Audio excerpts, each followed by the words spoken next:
Si c'est un traitement dégradant, alors c'est interdit. Ici, c'est la République. J'ai dit tout à l'heure. D'accord, J'ai dit, mais on ne peut pas se balader nu dans la rue, on ne peut pas tenir en laisse quelqu'un. C'est ça qui compte. C'est comment on se positionne par rapport à un traitement. Donc moi, je considère que c'est un traitement dégradant, primo. Secondo, je considère que c'est une provocation d'un certain nombre de milieux intégristes contre la République. Et par conséquent, la République a gagné, elle va gagner encore une fois. Ça sera interdit. Et on le fera non seulement pour empêcher une absurdité qui consiste à accepter l'idée qu'une femme considère qu'elle est un enjeu, un gibier, qu'un homme ne peut la regarder qu'avec un œil de prédateur, première chose. Et deuxièmement, parce que c'est obscène cette histoire de burqa, ça part de l'idée que les hommes ne sont que des prédateurs. Et deuxième idée, c'est qu'on donnera un signal au monde entier et aux femmes du monde entier qui se battent contre cette histoire-là. Par conséquent, on interdira. Avez-vous l'intention d'empêcher aussi les gens qui portent des cheveux verts ou d'autres qui portent des jupes trop courtes ou trop longues? Qu'est-ce que c'est que cette histoire? Vous avez le droit. Non, Madame Le Pen, écoutez-moi. Vous n'entendez pas que le voile est un acte de soumission de la femme? Mais bien sûr que ça l'est du point de vue de mes convictions personnelles. C'est juste un débat entre Madame Le Pen et je m'efforcerai de convaincre quelqu'un parler. qui viendrait à porter un voile de ne plus le porter. Monsieur Mélenchon, mais je ne la brutaliserai pas.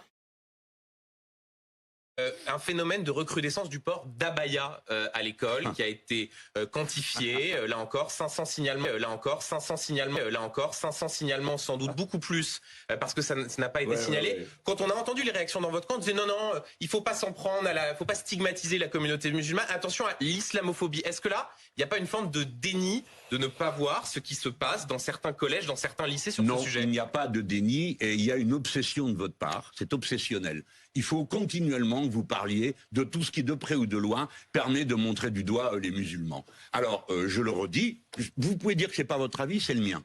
Je dis qu'il y a une obsession contre les musulmans dans les médias et dans la parole officielle de ce pays. Donc le port d'abaya, c'est pas un problème. L'abaya n'est pas une tenue reconnue par la foi musulmane comme une tenue musulmane. Mais certains disaient la même chose pour le voile, monsieur Mélenchon. Mais attendez, monsieur, vous êtes un savant de la théologie musulmane. Je vous pose des questions devant vous. Mais l'organisation qui s'occupe du culte musulman en France, qui peut-être a une... Le CFCM. Petite supériorité en matière de religion que vous. Je ne veux pas critiquer votre connaissance de l'islam. Mais eux, ils disent que c'est pas une tenue Donc musulmane. vous vous alignez sur la position du CFCM et vous dites les abayas, pas de problème, on peut continuer à en porter au collège. On va avancer, s'il vous plaît. Si c'est ça que vous voulez me faire dire, tiens, pour une fois, je vais être d'accord. Et je vous Attendez, mais monsieur Duhamel, vous êtes là pour ça. Je sais ce que vous faites. Tout le monde le sait, tout le monde le comprend. Oui, bon, on a compris. Alors... L'abaya est une tenue inventée par les Bédouins contre la chaleur. Et puis, ça s'est répandu. Peut-être que vous avez vu des gens porter des fois des turbans, porter toutes sortes de choses. Non, on ne peut pas dire que ça n'a rien de religieux. Et ça n'a rien à voir avec la religion. Les jeunes filles, pour des raisons qui leur appartiennent, monsieur Duhamel, peuvent parfois... à certains moments, préférer telle tenue plutôt qu'une autre.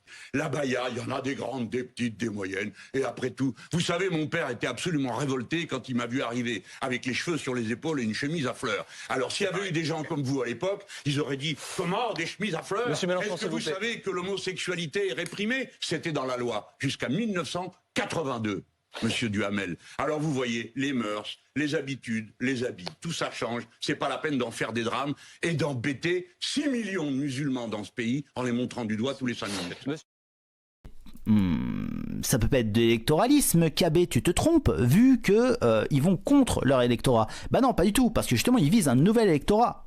Ils visent un électorat qui ne vote pas encore massivement pour eux, quitte à sacrifier leur électorat, une partie de leur électorat traditionnel, en ce sens. C'est un pari. Vous allez voir que, selon moi, c'est un pari perdu d'avance. Voilà. Faut bien comprendre que cet électoralisme ne portera aucun fruit. D'accord ? Ils ne vont cueillir aucun fruit de cet électoralisme. C'est facile à comprendre, vous allez voir pourquoi. Déjà, regardez ce qui se passe. Malgré tous leurs efforts, il y a plus de diversité dans un congrès Reconquête ou RN. Je vous jure que c'est vrai. Ils peuvent s'accroupir, supplier, trépigner, hurler, revendiquer. Ils peuvent faire tout ce qu'ils veulent. Ça ne fonctionne pas. Ça ne fonctionne pas. Ça ne fonctionne pas et ça ne fonctionnera pas. Il va y avoir des femmes voilées, des femmes en abaya dans cette assemblée. Elles n'y sont pas. Pourquoi ? Parce que déjà, en un, les musulmans ne sont pas stupides. Ils voient bien qu'il y a eu ce changement. Et qu'un changement aussi rapide ne peut pas être sincère. D'accord, tu peux pas dire tout et son contraire à 10 ans d'intervalle alors que tu es un représentant politique de haut niveau. D'accord ? Tout simplement, ça sent le faux. Il y a des gens qui aiment pas trop les choses fausses, d'accord ? Qui préfèrent qu'on soit honnête avec eux, même si on est opposé à eux, plutôt que faire semblant d'être ton pote et de te mettre des coups de couteau dans le dos, d'accord ? Faut écouter des gens comme Bassem pour le comprendre, d'accord ? Et ensuite, cette intersectionnalité, c'est-à-dire en gros l'islamo-gauchisme, en gros les musulmans à la Pride, en gros, hein, ça ne fonctionne déjà que dans la petite bourgeoisie des grands centres urbains, d'accord ? Ça ne fonctionne que si tous les camps sont persuadés du bien fondé, de la cohérence de cette alliance.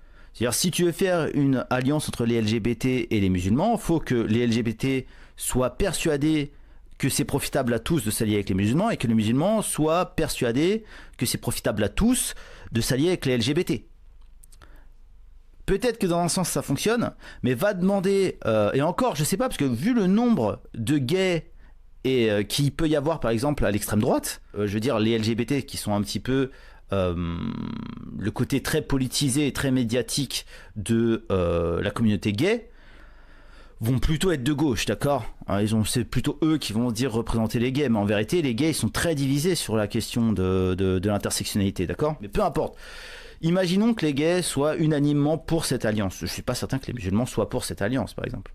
Soit pour une alliance avec les féministes, etc.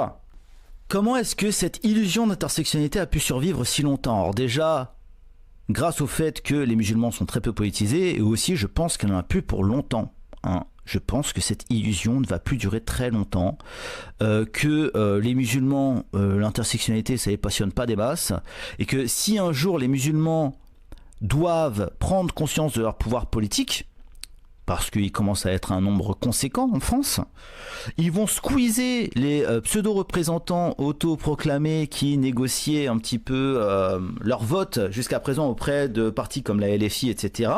Et ils vont mettre en place une vraie organisation qui représentera leurs intérêts communautaires et religieux. Tout simplement. S'ils avaient vraiment l'impression qu'on défend leurs intérêts, ils se mobiliseraient beaucoup plus aux élections, alors qu'en vérité, c'est un des électorats qui vote le moins. Le jour où ils seront capables de se mobiliser, etc., eh ben, je peux dire que les choses qu'ils défendront, elles seront très très très loin de l'idéal communiste et intersectionnel de la LFI. Donc en fait, ce que la LFI attend et toutes les couleuvres qu'elle avale, tous les renoncements qu'elle assume pour essayer de séduire cet électorat, si un jour cet électorat devient vraiment un électorat, la première chose qu'il fera, c'est lui tourner le dos à la LFI. Donc en fait, ils sont en train de creuser leur propre tombe. C'est-à-dire qu'ils essayent de réveiller un électorat qui, s'il se réveille, la première chose qu'il fera, c'est leur tourner le dos. Vous comprenez ça, les gauchistes, ou pas ? Parce que eux, ils sont plus cohérents que vous, en fait. Les musulmans sont infiniment plus cohérents que vous. D'accord ?